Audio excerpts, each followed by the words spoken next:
Everyone, welcome back to the channel. This is Anu और इस video में हम डिस्कस करने वाले हैं आपके फाइनेंशियल अकाउंटिंग के प्रीवियस ईयर के क्वेश्चन पेपर को। देखो ये दिसंबर 2020 का क्वेश्चन पेपर है और देखो ये एग्ज़ाम आपका 100 मार्क्स का होता है, जिसमें से आपको 35 मार्क्स लाने होते हैं पास होने के लिए। और देखो आपका कंपलसरी सब्जेक्ट है तो इसमें पास होना आपका ज़रूरी है। तो देखो एग्ज़ाम में ना आपके 9 या फिर 10 या फिर 8 क्वेश्चंस आते हैं, ठीक है। और आपको उनमें से 5 क्वेश्चंस करने होते हैं। 5 क्वेश्चन कंपलसरी होते हैं। अगर आपको सिर्फ पास होना है तो आप थ्योरी से भी पास हो सकते हो, लेकिन अगर अच्छे मार्क्स लाने हैं तो थ्योरी और न्यूमेरिकल दोनों की प्रैक्टिस करनी पड़ेगी आपको। लेकिन अगर टाइम नहीं है आपके पास इतना प्रैक्टिकल्स को प्रैक्टिस करने का तो आप थ्योरी की तरफ जा सकते हो, ठीक है। तो क्वेश्चन पेपर को डिस्कस करते हैं। इसमें देखो आपका जो फर्स्ट क्वेश्चन है वो आपका जो ब्लॉक 1 है उसी से है।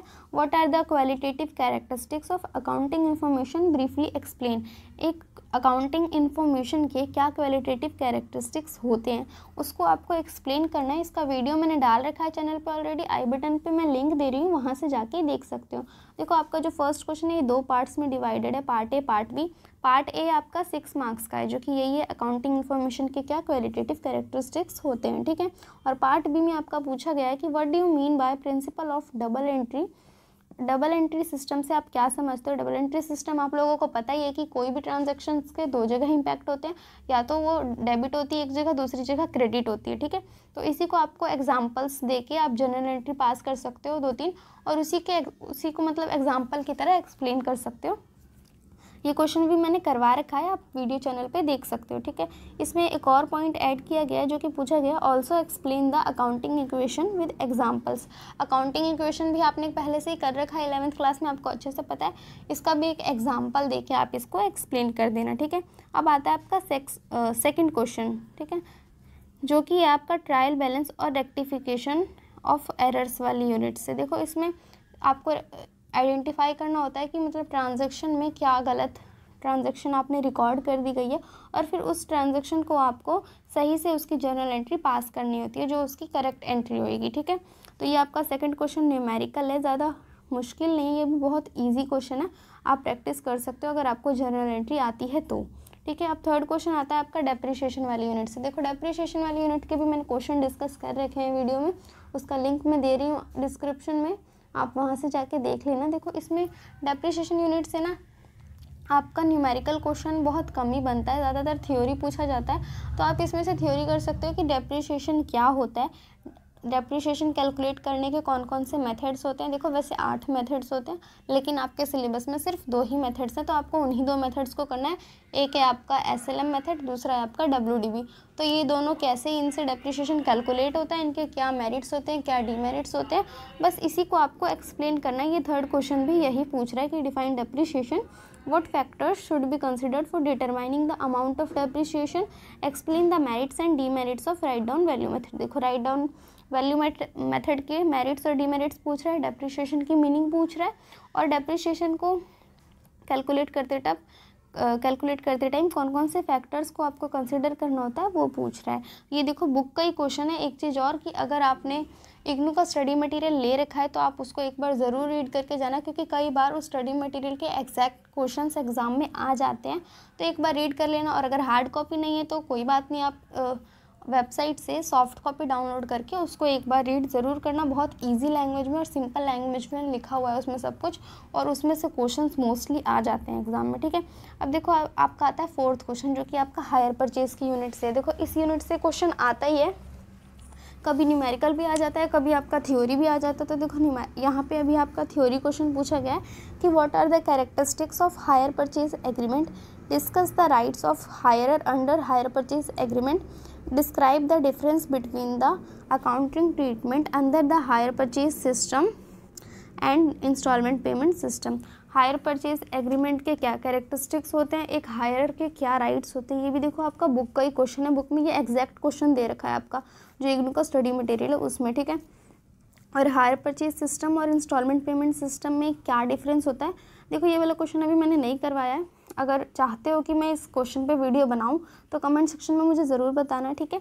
अब नेक्स्ट आपका आता है देखो जॉइंट वेंचर की यूनिट से क्वेश्चन। जॉइंट वेंचर से क्वेश्चन कभी कभी आता है हमेशा नहीं आता है, ठीक है।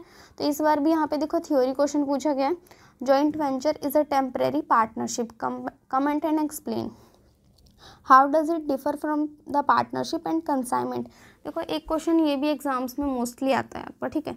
पार्टनर और पार्टनरशिप और कंसाइनमेंट में क्या डिफरेंस है, कंसाइनमेंट और सेल में क्या डिफरेंस है, जॉइंट वेंचर और पार्टनरशिप में क्या डिफरेंस है। देखो इस क्वेश्चन में आपको यही एक्सप्लेन करना है कि जॉइंट वेंचर और पार्टनरशिप में क्या डिफरेंस है, ठीक है। ये जो बोला गया है ना, joint venture is a temporary partnership, इसमें यही बताना है आपको कि जॉइंट वेंचर एक पार्टनरशिप क्यों है थोड़े टाइम के लिए। इसमें क्या होता है, देखो जॉइंट वेंचर में भी जो 2 या 2 से ज़्यादा लोग मिलकर साथ में किसी काम को करते हैं, तो देखो ऐसा सुनने में लगता है कि वो पार्टनरशिप में ही है, लेकिन वो देखो पार्टनरशिप नहीं होती है, वो बस कुछ ही टाइम के लिए साथ होते हैं, इसलिए यहाँ पे टेम्परेरी पार्टनरशिप वर्ड का यूज़ किया गया। आपको इसको अच्छे से एक्सप्लेन करना है, ठीक है।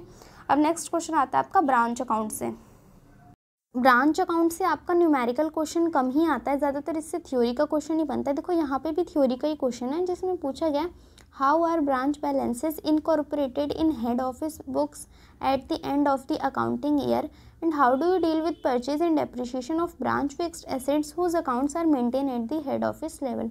ये भी देखो आपका सेम स्टडी मटेरियल का क्वेश्चन है, ये कोई न्यू क्वेश्चन नहीं है, उसमें स्टडी मटेरियल में ये क्वेश्चन दे रखा है आपका यूनिट के पीछे, ठीक है। और इसका मतलब आंसर भी आपको स्टडी मटेरियल में मिल जाएगा, तो ये भी थ्योरी क्वेश्चन आप वहाँ से देख सकते हो।